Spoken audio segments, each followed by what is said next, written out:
नमस्कार विद्यार्थी मित्रों, आज ધોરણ 9 વિષય હિન્દી अंतर्गत આપણે વાત કરીએ છીએ પાઠ નંબર 3 क्या निराश हुआ जाए। ये जो गद्यांश है उनके लेखक है हजारी प्रसाद। उनकी प्रारंभिक चर्चा हमने प्रारंभ के वीडियो में शुरुआत में की थी। आज हम इसकी ऊपर चले बात करके ये जो निबंध साहित्य प्रकार है उसका आगे अर्थघटन करेंगे। देखते हैं हजारी प्रसाद द्विवेदी जो है उन्होंने निबंध की शुरुआत की। निबंध की शुरुआत में उन्होंने अपना जोरों से गुस्सा जाहिर किया है। वो कहते हैं कि आज जो है वो आदमी ईमानदारी नाम की कोई चीज़ दिखाई नहीं दे रही है। आज आदमी जो तात्कालिक जो वर्तमान परिस्थिति है उसमें मनुष्य अपने स्वार्थ को देखता है। वह ईमानदारी नाम की चीज़ बखूबी कहीं चली गई, उन्हें नहीं दिखाई देती। बाद में वह कहते हैं अपनी इच्छा के अनुसार वह सुखी व्यक्ति का अर्थघटन करते हैं। हजारी प्रसाद कहते हैं कि जो मनुष्य कुछ काम नहीं करता वही मनुष्य आजकल सुखी रहता है, और जो मनुष्य कुछ कार्य करता है वही कार्य में सभी लोग उनका दोष निकालने का प्रयास करते हैं, इसीलिए वह व्यक्ति सुखी नहीं रह पाता। आगे वह कहते हैं कि यह भारतवर्ष है जिसका स्वप्न गांधी जी तिलक ने देखा था।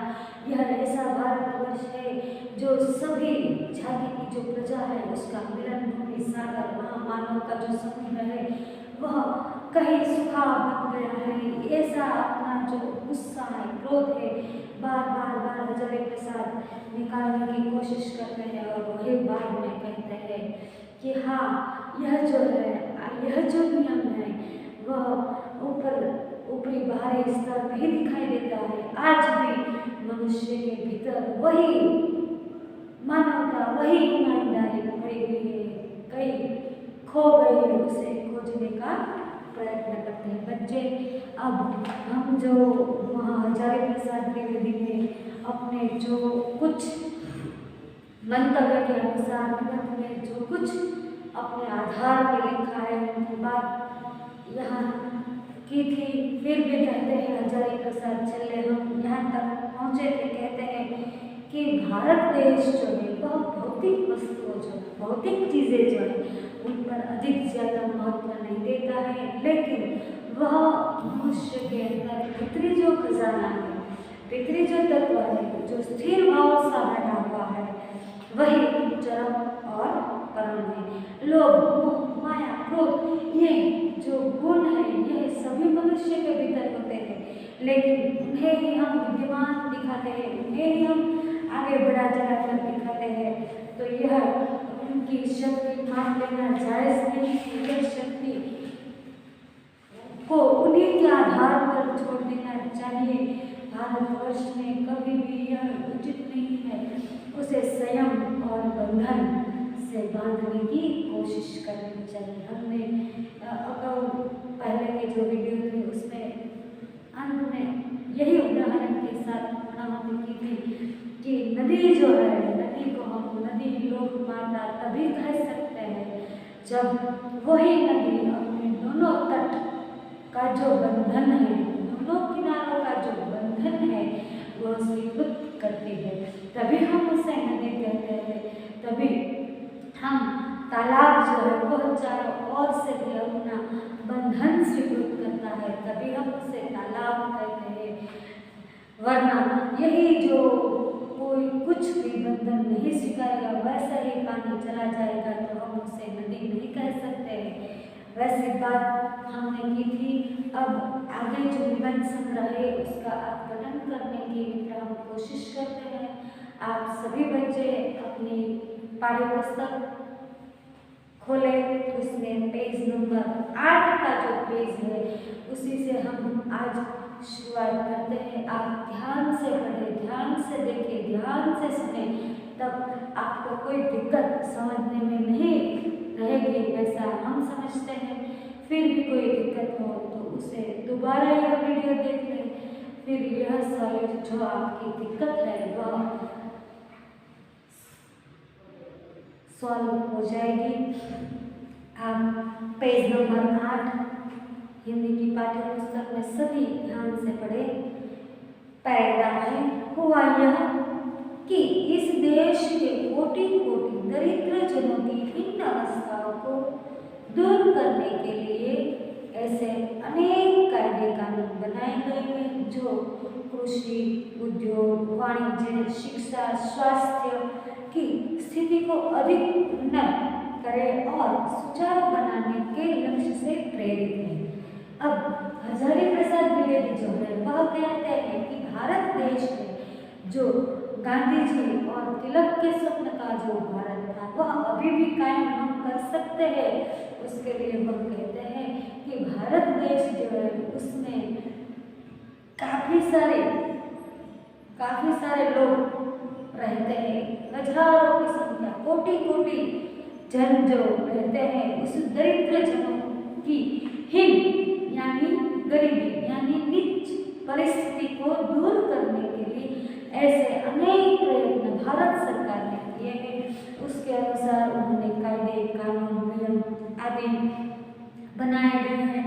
हम कृषि की बात करें, वाणिज्य की बात करें, शिक्षा की बात करें और अपने स्वास्थ्य की बात करें मित्र, आज सभी जो क्षेत्र है सभी क्षेत्र में जो दरिद्र जन है उनके लिए अलग से कायदे हैं, अलग से कानून है।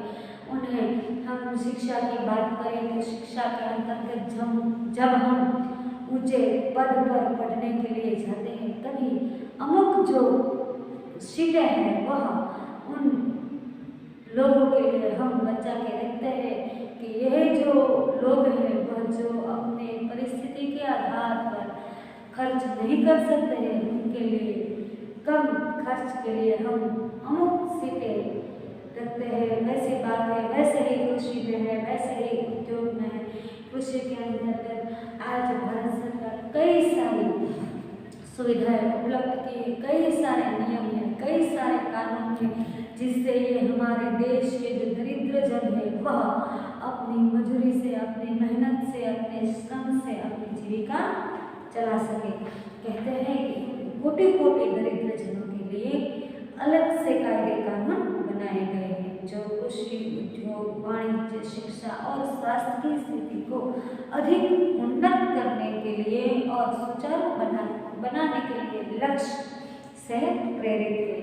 परंतु जिन लोगों को इन कार्यों में लगना है उनका मन हर समय पवित्र नहीं होता है।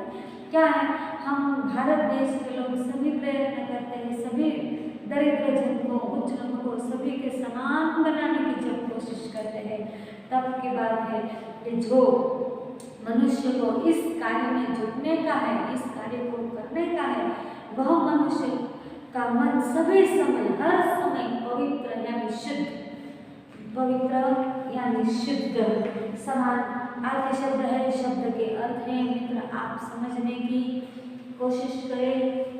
पवित्र यानी शुद्ध,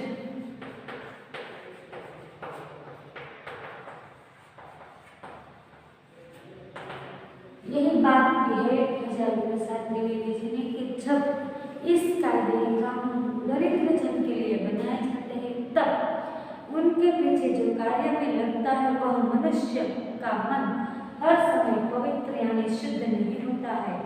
प्रायः वे ही लक्ष्य को भूल जाते हैं और अपनी ही सुख सुविधा की ओर ज्यादा ध्यान देने लगते हैं। क्या कहते हैं कि जो व्यक्ति इस कार्य में जुटता है वह व्यक्ति प्रायः अपना लक्ष्य भूल जाता है। हम जो कार्य करते हैं वो हम अपना ही लक्ष्य भूल जाते हैं और हमारी सुख सुविधा, हमारे ही स्वार्थ को देखने की कोशिश करते हैं।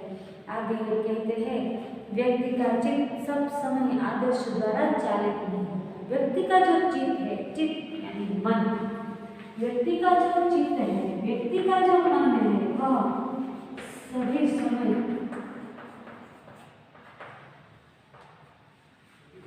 व्यक्ति का जो चित्त यानी कि मन है वह हर समय हर घड़ी जो है वह आदर्शों से चालित नहीं होता, वह आदर्शों को साथ लेकर नहीं चलता।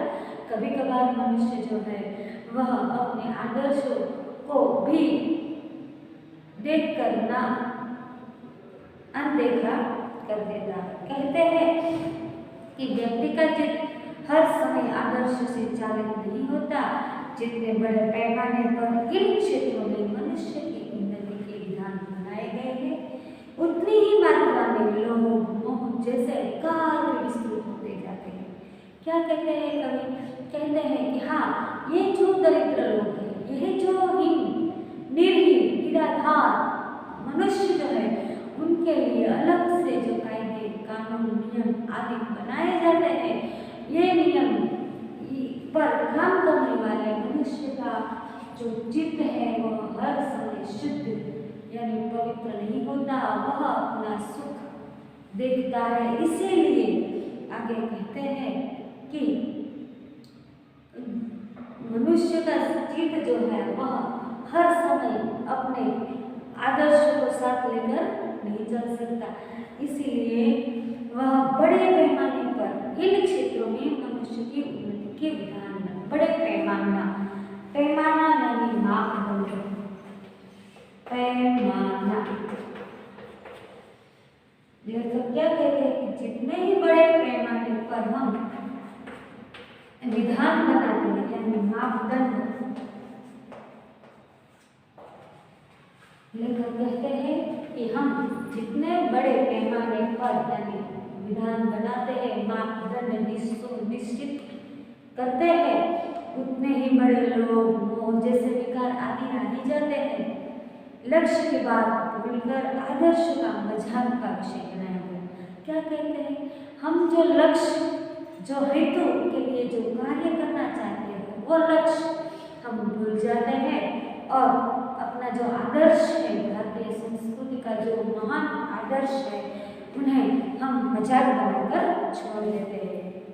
और संयम, जो हमारे देश में जो संयम है, जो आदर्श है, वो भारतीय संस्कृति के पाया की मूलभूत संस्कृति है, जो हमें उच्च कक्षा तक पहुंचाने का कार्य करती है। इन्हीं आदर्शों को हम मजाक बनाकर छोड़ देते हैं। तब क्या होता है? तब हमारा संयम जो है उसे दक्यानुसी मान लिया जाता है। दक्यानुसी यानी परंपरागत पुराना ख्याल वाला दक्यानुसी। कवि लेखक कहते हैं कि हमारा जो संयम है उसे दक्यानुसी माना जाता है। दक्यानुसी यानी पुराने ख्याल वाला, पुराने ख्याल वाला।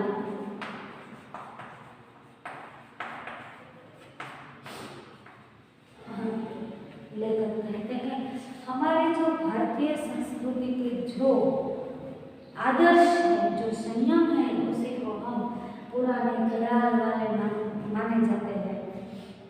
परिणाम क्या होता है? परिणाम जो होना था वही हो रहा है। क्या हो रहा है?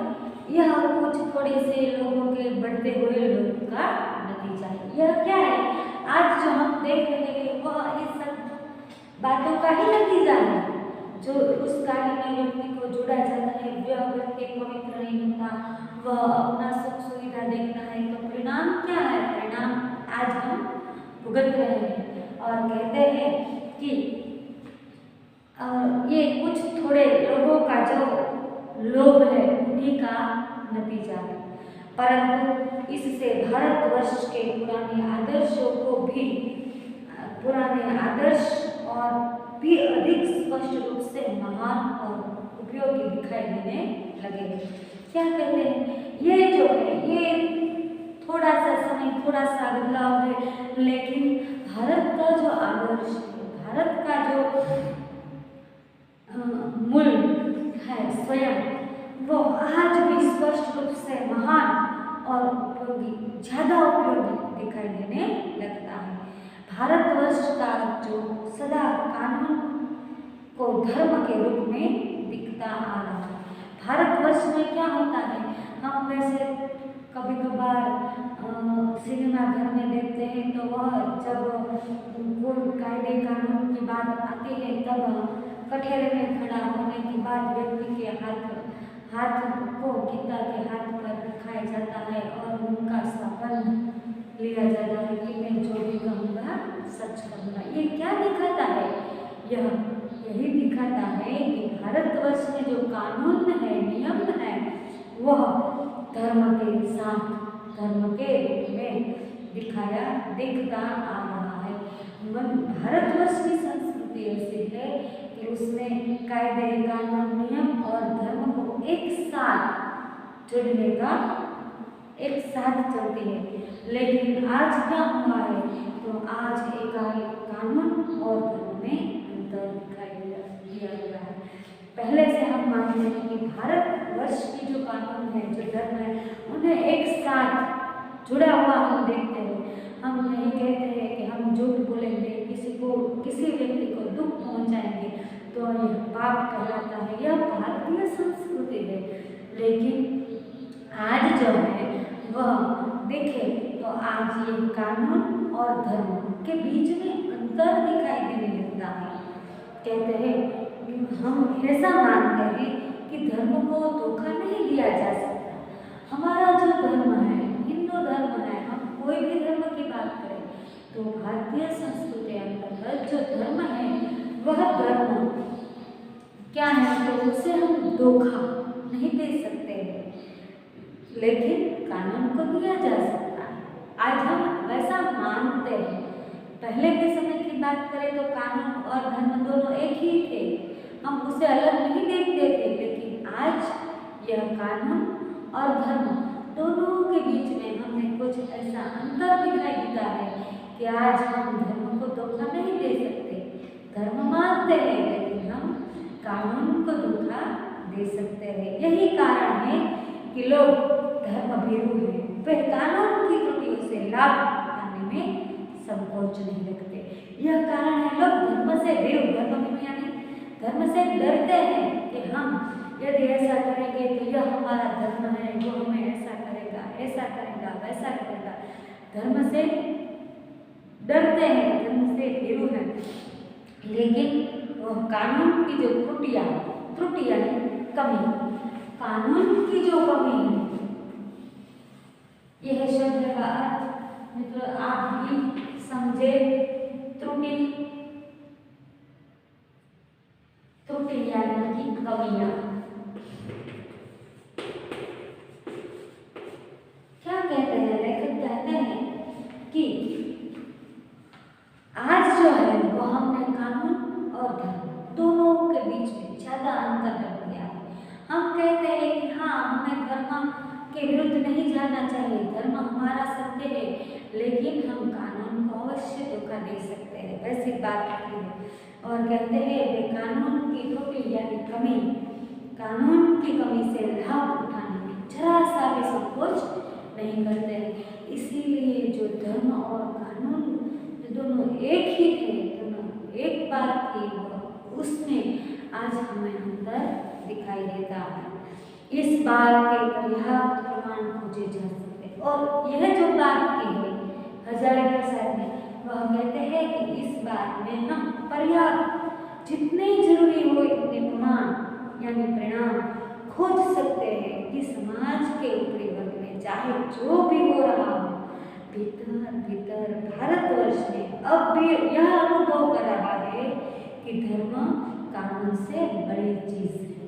क्या है कि बाहर से हमें जो कुछ दिखाई दे रहा हो वो ठीक है, वैसा चलता है, वैसा ही होता है, लेकिन आज भीतर भी हमें नहीं दिखाई देता है। भीतर हम अभी भी अनुभव करते हैं कि कानून से अधिक बड़ी चीज वो है धर्म। अब भी सेवा, ईमानदारी, सच्चाई, आध्यात्मिकता के मूल्य बने हुए। ये जो भारतीय संस्कृति के मूल्य की बात की है, कौन कौन से मूल्य है? तो हम देखें, सेवा, दूसरी व्यक्ति की सेवा। हम कहते हैं सेवा को धर्म संस्कृत में किया जाता है। सेवा ही श्रेष्ठ धर्म है। किसी व्यक्ति संकट में हो और उसकी हम थोड़ी सी भी सेवा कर दे, थोड़ी भी मेहनत कर दे, यही हमारा श्रेष्ठ धर्म है। श्रेष्ठ ईमानदारी, कहते हैं ईमानदार जो व्यक्ति है, सच्चाई, हमेशा आध्यात्मिकता के मूल्य जो है वो आज भी वैसे के वैसे ही है। वे तब अवश्य गए हैं लेकिन नष्ट नहीं हुए। लेकिन क्या अब भी आशा रखते हैं, अब भी अपना जो भारतवर्ष की संस्कृति का जो हमें आशय था वो आज भी वह जीवित रखते हैं। कहते हैं कि यह जो सच्चाई है, ईमानदारी है, सेवा है, वह आज भी ये भारतीय संस्कृति के जो मूल्य है आज भी उतने ही स्वीकृत हैं, उतने ही सजग हैं, लेकिन वह काल के समय में आके कहीं दब गए हैं, लेकिन नष्ट नहीं हुए हैं। आज भी वह मनुष्य से प्रेम करता है।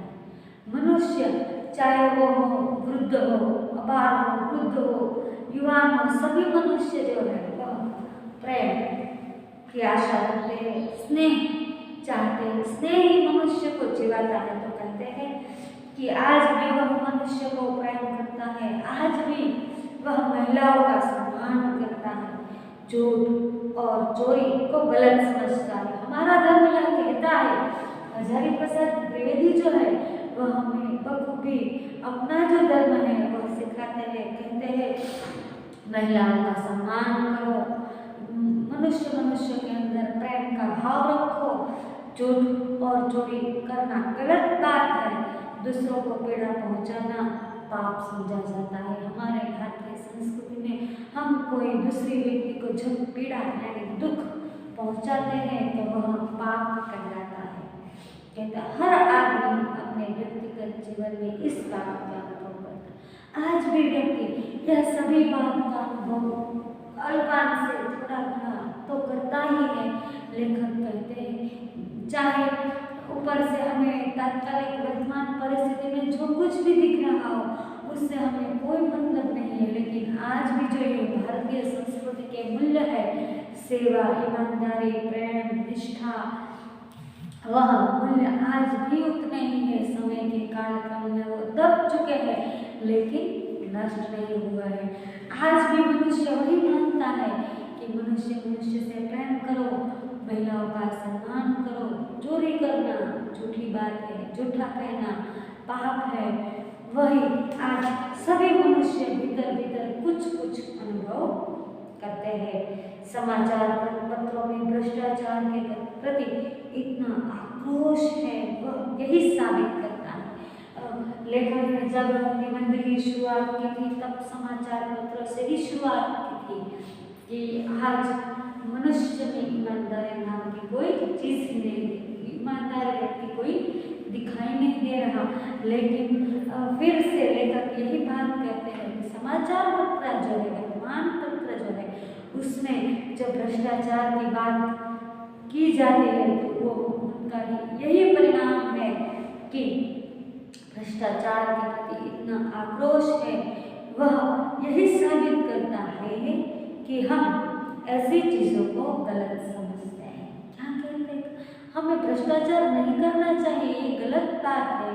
जो समाचार पत्र में भ्रष्टाचार के प्रति हमारा आक्रोश है वह यही साबित करता है कि यह गलत बात है और समाज से उन तत्वों की प्रतिष्ठा कम करना चाहते हैं जो गलत तरीके से धन या मान संग्रह करते। कभी कहते हैं, लेखक कहते हैं कि जो समाचार पत्रों में हम भ्रष्टाचार के प्रति अपना आक्रोश दिखाते हैं वह यही बात है कि यह गलत है, वह हम समझाना चाहते हैं। और समाज में जो व्यक्ति गलत तरीके से मान सम्मान प्रतिष्ठा प्राप्त करना चाहता है वह गलत है, यही दिखाना चाहता है। दोषों का पर्दाफाश करना बुरी बात नहीं। हाँ, किसी भी व्यक्ति में, किसी भी संस्था में, कहीं भी कुछ भी दोष रहेंगे क्योंकि मनुष्य, सभी मनुष्य की बात करें तो कोई भी मनुष्य सर्वगुण संपन्न नहीं होता है। कोई में ज्यादा, कोई में कम, कमियां तो रहती ही है। इसीलिए कहते हैं कि दोषों का पर्दाफाश करना यानी भेद खोलना। यह मुहावरा है यह मुहावरे का अर्थ है पर्दाफाश करना, यानी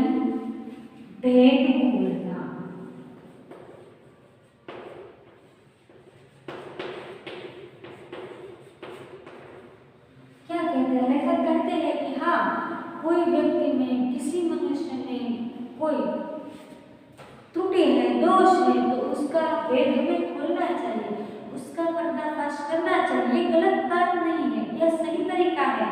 लेकिन कहते हैं कि बुराई यह मालूम होती है कि इसी आचरण के गलत पक्ष को उद्घाटित करते समय उसमें हम ज्यादा रस लें। क्या कहते हैं? हाँ, मेरे में कमी है, मेरे में दोष है, कोई व्यक्ति मेरा दोष दिखाता है, अच्छी बात है, गलत बात नहीं है। लेकिन गलत क्या होता है कि हम उसे ज्यादा रस लें। उस किसी व्यक्ति के साथ कभी हमें दुश्मनावट हो और उसका दोष जब भेद खुलता है दोषों का, तब हम उसमें रस लें अपना कि कैसा हुआ ना, मुझे कहता था। जब हम ऐसा करते हैं, यह गलत बात है। कहते हैं कि उद्घाटित करते समय हम ज्यादा रस लें, वो उसमें ज्यादा रस लिया जाता है और दोष उद्घाटन को एकमात्र कर्तव्य मान लिया जाता है। बुराई में रस लेना बुरी बात है। किसी सभी व्यक्ति में हम कहते हैं कमियां थोड़ी ज्यादा रहती ही है, ये वह उसकी बुराई है, उसमें हम ज्यादा रस लें, वह बुरी बात है। अच्छाई को उतना ही रस लेकर उजागर न करना, वह उससे सभी व्यक्ति के हम कहते हैं दो पासे हैं, दरेक व्यक्ति के दो पासे हैं, प्लस और माइनस। क्या कहते हैं? सभी मनुष्य हैं, इसके ये दो पासे हैं, प्लस यानी पॉजिटिव और माइनस यानी नेगेटिव।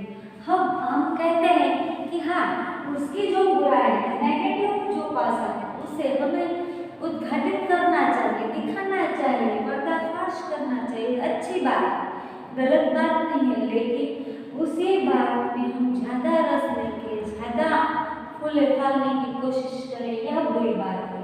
और उससे भी ज्यादा यह बुरी बात है कि जो व्यक्ति का पॉजिटिव पॉइंट है, जो प्लस पॉइंट है, उसे हम दिखाएं ही नहीं, वह उससे भी ज्यादा गलत बात है, बुरी बात है। कहते हैं कि उजागर न करना, इसका जो प्लस पॉइंट है उसे हम दिखाते ही नहीं, वह उससे भी ज्यादा गलत बात है। कहते हैं सैकड़ों घटनाएं ऐसी होती है जिन्हें उजागर करने से लोग चित्त में अच्छाई के प्रति अच्छी भावना चाहती है। क्या कई बातें ऐसी होती है, सैकड़ों घटनाएं घटती है जिंदगी में, उसमें से कुछ घटना ऐसी होती है जिन्हें उजागर करने से मनुष्य के चित्त में जो अच्छाई डटी पड़ी होती है, वह अच्छाई की भावना फिर से उभर आती है। लेखक यही कहते हैं। और एक अपने जीवन में बना हुआ एक छोटा सा प्रसंग यहीं पर वह कहते हैं कि एक बार रेलवे स्टेशन पर टिकट लेते हुए गलती से मैंने 10 के बजाय 100 रुपये का नोट दिया और जल्दी गाड़ी में आकर बैठ दिया, क्योंकि लेखक को गाड़ी के समय ही पहुंचे थे, उन्हें जल्दी थी। उन्होंने कुछ दिखा नहीं कि मैंने जो नोट रेलवे के टिकट मास्टर को दिया है वह 10 का है या 100 का है, इसीलिए वह 10 के बजाय 100 का नोट देके जल्दी अपने डिब्बे में जाकर बैठ गए। और होता क्या है, थोड़ी देर में टिकट बाबू उन दिनों के सेकंड क्लास के डिब्बे में हर आदमी को चेहरा पहचानता हुआ उपस्थित हुआ। क्या घटना घटती है, लेखक जो है वह तो टिकट लेकर अपनी जगह बैठ जाते हैं, लेकिन उसी समय टिकट मास्टर जो है वह ऐसा था कि सैकड़ों हजारों आदमी को जाने की पहचानता हो, वैसे ही लेखक के सामने उपस्थित हुआ और मुझे पहचान लिया। इतने हजारों की सैकड़ों की संख्या में टिकट मास्टर के पास मनुष्य टिकट लेने जाते हैं, लेकिन टिकट मास्टर भी इतना चालाक, इतना होशियार था, यानी कि सभी व्यक्ति को पहचानता हो, इसीलिए लेखक के पास जा पहुंचा। उन्होंने मुझे पहचान लिया और बड़ी विनम्रता के साथ साथ मेरे हाथ में 90 रुपये रख दिए और बोला, यह बहुत गलती हो गई थी, आपने भी नहीं देखा, मैंने भी नहीं देखा। क्या हुआ, उसी समय टिकट मास्टर जो थे वह भी कुछ काम में लगे हुए थे, उन्होंने भी ठीक से नहीं देखा। और लेखक को ट्रेन में जाने की जल्दी थी, उन्होंने भी नहीं देखा और कहते हैं कि आपने भी नहीं देखा और मैंने भी, यह तो गलती हो गई। उनके चेहरे पर विचित्र संतोष की गरिमा थी, मैं चकित रह गया। तो लेखक कहते हैं कि जब वह टिकट मास्टर हमें हमारे 90 रुपये वापस करने आया, हजारों सैकड़ों की संख्या में से मुझे उन्होंने पहचान लिया, तब उनके चेहरों पर यानी कि संतोष की जो रेखा है वह हमें दिखाई दी और हम चकित रह गए कि क्या बात है। ऐसी ईमानदारी आज भी दिखाई देती है, ऐसी सच्चाई प्रामाणिकता आज भी है। इस गद्यांश में कवि लेखक हजारी प्रसाद ने ऐसे एक जुदे जुदे अलग अलग प्रसंग को टाँका है।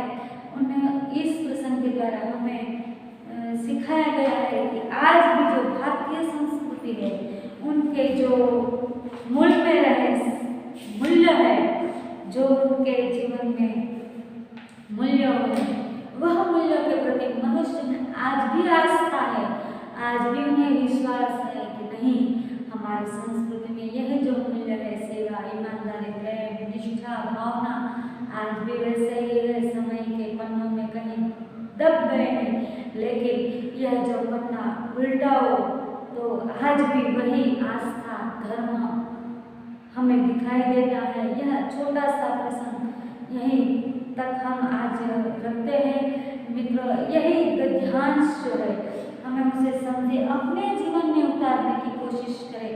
आज नहीं तो कल ये जो घटना है, यही जो मूल्य है, वह हमें कुछ न कुछ कहीं न कहीं पे अवश्य काम आएंगे। यही समझे शब्द का अर्थ, समझे गद्य का भावार्थ, अर्थघटन करने की कोशिश करें। अस्तु।